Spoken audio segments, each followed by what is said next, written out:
누나가 뽑으신 거 아니에요? 뭐야? 누나 엉덩이로 뺐어요? 빼버렸어요 그래? 신영 누나 수업 그만 듣고 싶다. 이제 꼭 끝나죠. 뭐 15분 더 있다.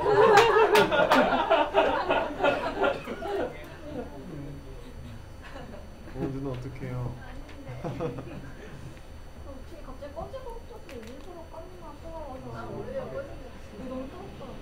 저희 그러니까 통계 처리하는 거는 아까 오리진에서 보통 우리 안 쓰죠. 컬럼 스태티스틱스 그걸 보거나 아니면 사회과학에서는 이걸 많이 쓰거든요. SPSS인가? 이걸 많이 써서 통계 처리 이걸 많이 써요. SPSS 많이 쓰는데 이게 엑셀하고 비슷하거든요. 모양이. 근데 이거는 상용 돈 주고 사야 되는 거건데 학교에 있죠, 그죠? 근데 있는데 가능하면 저는 이제 다른 오픈 소스 근데 R 프로그램이라고 있거든요. R 프로그램 있는데 이걸 찾아보면 이런 게 있어요. 이제 그 R 프로그램이 보면 이렇게 통계 처리를 할 수가 있어요. 할 수 있어서 이런 분포 있죠, 그림 분포도 되고 뭐 이게 외도, 뭐 첨도 이런 거 나타낼 때 되고 근데 여기에 이제 깔면 이제 제가 좀 보여줄 거래요, 아마 이제 보이는데 요걸 좋은 점 중에 하나가 이제 이게 오픈 소스이기 때문에 기능이 막 늘어나거든요. 늘어나는데 제가 R 프로그램에서 워드 클라우드라고 있어요. 단어인데 우리 그 제안 쓸 때 넣었었죠. 논문 정리해서 워드 클라우드 했었잖아요, 그죠? 근데 이 워드 클라우드를 이래 만드는데 데이터가 빈도가 많이 나올수록 중심에 크게 나타나고 작을수록 바깥에 나타나잖아요, 그죠?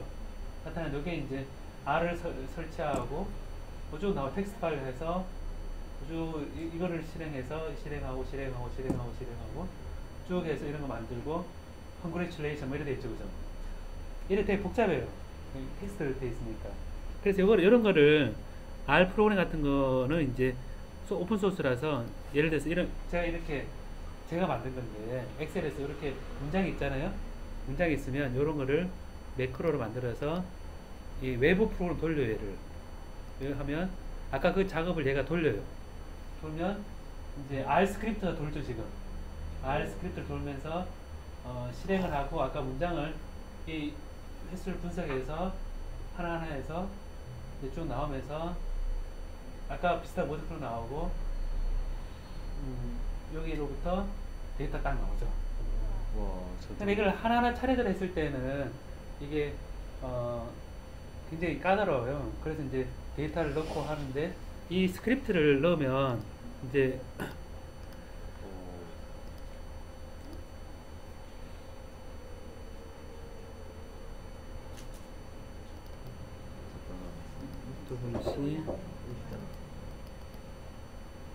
WC generate 보면 봐요. 여기 보면 라이브러리 또 하나 문장이 나오죠. 테이블을 읽어서 JPG로 저장을 하고 그 다음에 워드 클라우드를 넣어서 얘를 아까 그림을 그려 저장해라. 이게 텍스트로 하는 건데 이런 텍스트를 그 SPSS 같은 경우는 클릭 워드 클라우드 없어요. 또 그리지도 못하고. 근데 이렇게 돼 있는데 이런 것들이 텍스트 베이스 하나하나 실행해야 되는데 이런 게 프로그램적으로 가능한 거예요. 그러니까 이게 이제 그 데이터 처리하는데 제가 파이썬에 좀 관심 있다고 그랬잖아요, 그죠? 파이썬이 또 이런 그 엑셀 매크로처럼 이걸 할 수 있는 게 되게 많더라고요. 이제 제가 되게 놀랐는데 파이썬에 대해서 이런 식으로 이제 그 데이터 처리하는 게 가능해서 우리가 이제 가능하면 아까 카이제오 검증이나 이런 것도 R을 써가지고 해볼까 싶거든요. R을 써서 그 계산하고 하는 걸로 하면 이제 엑셀 뭐 데이터 이런 거 있을 때 쉽게 처리할 수 있겠죠, 그죠? 근데 보통은 실험할 때는 그냥 엑셀 정도로만 해도 될 것 같아요. 그죠? 물론 아까 데이터 뭐 실험 열심히 했는데 뭐 20번 이상만 할 것 같지는 않고 몇 개 해서 이제 엑셀에서 대충 계산해서 논문을 쓸 때는 디그리 오브 프리덤 얼마에 카이조 검증에 의해서 유의수준 P, 유의수준 P라는 단어를 쓰거든요. 유의수준 P. 아까 그 유의수준 값이 유의수준이라는 값을 쓰는데 여기서 유의수준이라는 말을 쓰거든요. Significance Level P 값이라고 하는데 정상 분포 곡선에서 얼마나 떨어져 있는가에 따른 어떤 확률을 계산해줘요. 작으면 작을수록 얘는 비정상적인 일이 발생한 거거든요. 그래서 이제 앞으로 할 것 중에 하나가 카이지오 검증이라든지 T 검증이라고도 있거든요. T 검증이나 아노바라고도 있어요. 아노바. 뭐 이러한 별량 분석 방식, 회귀 분석 방식은 우리 실험 데이터 피팅 있죠. 실험에 피팅하는 부분이니까 이 부분은 수치 해석적인 부분하고 같이 얘기할 거예요. 지난번 제가 콜코플라 그릴 때 어느 전압 영역에서 잘 맞출 것인가 이런 게 있었잖아요. 그죠?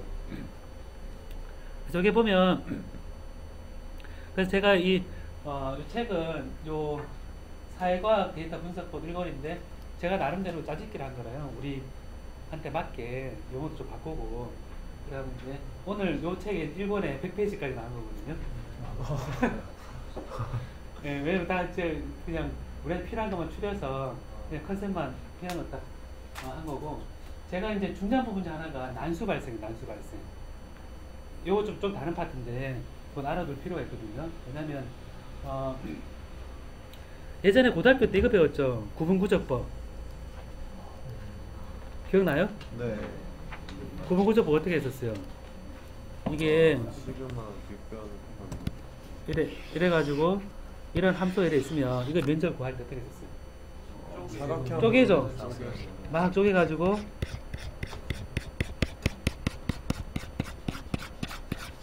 등간격을 쪼개가지고 요 높이에서 요 n분 델타 x의 n개로 나눠서 f의 x 이런 식으로 쭉 해줬었죠, 그죠? 네. 해줬는데 이게 정밀하게 측정하고 싶으면 100만 번, 1000만 번 이래야 되잖아요, 그죠? 그래서 해보면 이래 등간격을 했는데 따지고 보면 이 함수 값을 쭉 다 해서 평균을 취한 거거든요. 평균을 취했는데 100만 번인데 이게 이제 이거를 등간격으로 측정하다 보니 값이 쭉 경량을 해야 되는데 사실상 이 아래 값으로부터 위 값에 위에 어퍼 리미트하고 로어 리미트 사이에 난수를 발생시켜서 대략 10개, 뭐 100개 해서 랜덤하게 해서 그 함수를 하고 난 다음에 평균을 취해도 똑같아요. 그때 효율적이거든요. 이게 뭐라 그러냐면 여기 등간격으로 돼 있잖아요, 그죠? 등간격이 아니라 이게 랜덤하게 해주는 거예요. 간격 사이. 간격 사이 랜덤하게. 여기서 하고 여기 사이에 랜덤하게 뭐 이 값 될 수도 있고 이 값 될 수도 왔다 갔다 하겠죠, 이게. 간격과 간격 사이는 그 거리도 랜덤하게 해서 요 값을 해서 그러면 좋은 점이 어떠냐면 이제 복불복인가 그런데 이제 값이 심하게 변하는 곳에 데이터가 많이 모였을 수도 있으면 좋죠. 근데 등간격인 경우는 어떤 단점이 있냐면 이래다가 급히 변하는 곳하고 널찍하게 변하는 곳을 해보면 널찍하게 변하는 곳은 굳이 데이터를 촘촘할 필요 없죠. 그죠? 굳이 한다 그러면 촘촘하게 많이 변하는 그래프가 만약에 제가 이거 그래프가 이래 돼 있으면 이래요. 이런 그래프가 있다 생각해봐요. 그러면 구분구조법 하면 등간격을 이렇게 해야 되는데 그럼 여기서는 분리하고 여기서는 쓸데없죠. 그죠? 그러면 그래서 이제 이거는 널찍하게 이렇게 하고 여기서 오히려 촘촘하게 하면 낫잖아요. 이렇게. 그죠? 그래서 생각해보면 이 값에서 랜덤하게 값을 만들어내서 뭐 그냥 뭐 전체적으로 평균을 취해버리면 이게 바로 뭐라 그러냐면 이런 방법을 랜덤 넘버로 해서 만들어서 하는 방법이 어디 갔지? 몬테카를로 적분이라고 그래요. 몬테카를로 적분. 이게 몬테카를로 적분이라고 그러거든요. 보면 몬테카를로 인테그레이션 돼 있죠. 굉장히 현명한 방법이래요. 그래서 이제 이 적분할 때 확률적으로 쭉 다 합치면 1이 되고, 근데 이렇게 등전이면 돼 있는데, 이거를 이제 그냥 평균을 취해서 probability 생각해서 이게 적분을 하는 거를 그런 그 확률 분포로 해서 이제 계산한다 라는 거거든요. 이거는 제가 다음번에 몬테카를로 시뮬레이션 할 때 요 랜덤 넘버를 만들어내서 하는 방법이 훨씬 빨라요. 스파이스에서 네. 로 시뮬레이션 할 때도 네. 이렇게 랜덤한 방식으로 그쵸. 예. 뭐냐면 지금 좋은 질문 했는데 그 스파이스 시뮬레이터는 기본적으로 미분 방정식 푸는 거거든요. 미분 방정식 푸는 건데 그건 속에 적분이잖아요. 또. 적분이 들어가니까 굉장히 어려운 적분이잖아요. 이게. 적분인데 얘를 촘촘하게 다 계산한다 그러면 얘가 시간 한도 끝도 없죠. 근데 얘를 이래요. 지금 이래 돼 있는데 여기에 이제 시간을 딱 재보니까 데이터 포인트 10개 정도밖에 못 하겠다. 그럼 이걸 등 간격으로 10개를 하는 게 좋을 것이냐, 랜덤하게 풀어서 10개가 좋을 것이냐 했을 때 수렴하는 속도가, 원래값 수렴하는 속도가 랜덤하게 풀리는 게 더 수렴을 더 잘한다. 이런 유리한 점이 있는 거예요. 생각해봐. 이게 복잡하게 변하는데 10개면 대충 이렇잖아요. 그죠? 이렇게 될 수 있잖아요. 그죠? 근데 랜덤하게 되면 이 복잡하게 변하는 데 있을 수 있거든요. 그래서 이런 그냥 생각을 전환시키는 거예요. 할 때 랜덤 넘버를 뿌려서 예를 들어서 지금 이런 거죠. 지금 이 벽에 어디엔가 보물을 묻어놨어요. 묻어놨으면 예를 들어서 누구요? 신종복 씨는 저기서 하나하나 이렇게 비대고서 이렇게 비대고 계속 비대면서 때리고 보물 있나 없나 이제 1,1, 2,1, 3,1 이렇게 했었어요. 딱 조용히 있었다 오더니 시간도 없고 귀찮아 죽겠는데 저기 찍어 하면서 별거에 탁 찍고 별거에 탁 찍어 이렇게. 근데 확률적으로 차례대로 오는 것보다 요 몇 군데 찍어서 보시는 맞게 하는 게 더 효율적이에요. 적분에도 마찬가지고. 그래서 스파이스 시뮬레이터 같은 것도 다 미분 방정식인데 되게 잘했어요. 다음번에 제가 얘기해 줄게요. 스파이스 부채에서 근데 그 미분 방식 풀 때 그래서 이런 부분도 랜덤 넘버를 뿌려서 이제 하는 거거든요. 근데 실제도 이래요. 과연 나인엽 씨가 잘 것인가 말 것인가 이랬어요. 확률적이 근데 아까 곱빼기를 먹었잖아요. 그죠? 확률이 늘었잖아요. 그죠? 확률이 늘었는데 이게 어떻게 할 것이냐 보면 어떻게 결정하느냐면 잘 것이 말 것이냐 제가 결정할 수 있어요. 어떻게 하냐면 제가 랜덤 넘버를 만들어요. 제가 두 살 던져요. 이렇게. 딱 던져서 1부터 6인데 1, 2, 3 나오면 안 자고 4, 5, 6 나오면 잔다. 리스크가 크지 않냐 그러거든요. 리스크 커요. 근데 이제 얘를 100개를 쪼개느냐 100개의 난수를 발생하느냐, 그게 난수가 아까 제가 유니폼 디스트리뷰션 되는 난수 있다 그랬죠. 난수를 발생하되 균일하게 확률적으로 일어나는 유니폼 디스트리뷰션 하게 되면 등 간격을 한 거나 마찬가지거든요. 마찬가지인데 이 몬테카를로 인테그레이션에서는 1차원보다는 다차원 적분일 때 효과가 있어요. 뭐냐면 f x, y, g, 이래 돼서 dx, dy, dz 됐을 때 이 세 개 되잖아요. 그죠? 차원이 늘어나면 이게 구분구조본이면 10개면 10 곱하기 10 곱하기 10, 1000개, 100이면 100, 100, 100 이래 되겠죠.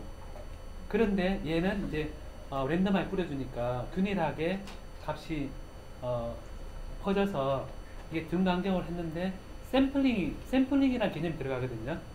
어떤 특정한 값을 들어갈 때 이건 다음 시간에 제가 한번 실제 계산해 보면 어떻게 좋은지 알 수 있어요. 근데 이런 몬테카를로 할 때 랜덤 넘버를 뿌려서 아까 여기 보물 찾는데 이걸 하는 게 더 효과적이라는 거거든요. 요즘같이 컴퓨팅 타임이 시간이 오래 걸린 경우에 이거를 몬테카를로 방법으로 시뮬하느냐. 아까 얘기한 하나 만개 있는데 제가 그 나인엽 씨가 이제 자느냐 안 자느냐 이거를 가지고 제가 주사를 뿌리는 거예요. 이 나인엽 씨는 상관없이 뿌려요. 이렇게 뿌려서 이제 그 1에서부터 3까지 나오면 안 자고 4에 6하면 자요. 예를 들어서 그럼 제가 뿌리면 되거든요. 이 상관없이 잔다 안 잔다 잔다 안 잔다 잔다 안 잔다 이렇게 했을 때 확률적으로 0.5거든요. 너무 높다 그죠? 0.5. 곱빼기 먹어. 근데 이제 생각해보면 이거를 확률적으로 유니폼하게 이제 뿌렸잖아요. 그죠? 근데 확률을 했는데 좀 더 1에 가깝게 뿌릴 수도 있고 6에 가깝게 던질 수도 있을 거고 주사위가 좀 이상해서 좀 더 1에 가깝게 될 수도 있겠죠. 주사위가 불공평하게 만드는 거예요. 그러니까 꽃배기를 먹었다는 사실을 그 주사위 모양을 불공평하게 만드는 거예요. 불공평하게 만들어서 나오는 분포가 유니폼 디스트리뷰션이 아니라 어떤 함수에 맞게 나오도록 해서 그 잘 확률과 잘했지 않은 확률을 그 식에 맞게 해주는 거예요. 그래서 이제 우리가 이거를 볼츠만 벡터 엑스포넨셜 마이너스 2의 KBT로 주어진 확률로 돼 있을 때 얘를 뿌려서 엑스포넨셜이라는 값으로 왜곡을 시켜줘요. 바꿔줘서 그 확률 근데 이제 노멀 디스트리뷰션 정규 분포가 나오도록 이제 만들어서 이제 하게 되거든요. 그래서 이제 이거를 제가 링크를 하나 해놨는데 난수 발생에 요게 있어요. 요 두 개를 이제 이해를 하면 그 다음 네, 보면 랜덤 넘버를 여기서 1부터 11까지 랜덤에 뿌리는 거는 아까 적분할 때 유니폼하게 자르는 것 같은 효과거든요. 근데 이거를 이런 형태로 유니폼이 아니라 2에서 4로 많이 나오게 하고 6에서 10으로 많이 나오게 랜덤 넘버가 나오게 하는 방법을 쓰면 실제 랜덤 넘버가 이렇게 많이 나오게 할 수 있는 거예요. 2에서 4 사이는 샘플링이 많이 되고 이렇게 할 수 있거든요. 근데 아까 엑셀에서 제가 랜덤 넘버 풀었을 때는 뭐냐면 이거거든요. 이거라요. 이건데 얘를 내가 원하는 분포에 따라서 발생할 수 있게 만드는 게 이제 그 볼츠만 몬테카르로 시뮬레이션 할 때 확률적으로 의미 있는 거를 계산하는 굉장히 좋은 방법이거든요. 그래서 이게 굉장히 머리 좋은 방법이에요. 왜냐면 제가 그래서 수치 해석 할 때 나중에 필요하니까 굉장히 많은 이런 거를 굉장히 많은 데이터가 있는데 과연 그 데이터를 진짜 무식하게 100분의 100 곱하기 100번 할 것이냐 딱 좋은 시간 맞춰서 그 데이터 포인트만큼 랜덤하게 만들어줘서 계산할 것이냐 그 차이거든요. 자 오늘은 여기까지 하겠습니다. 네. 고맙습니다.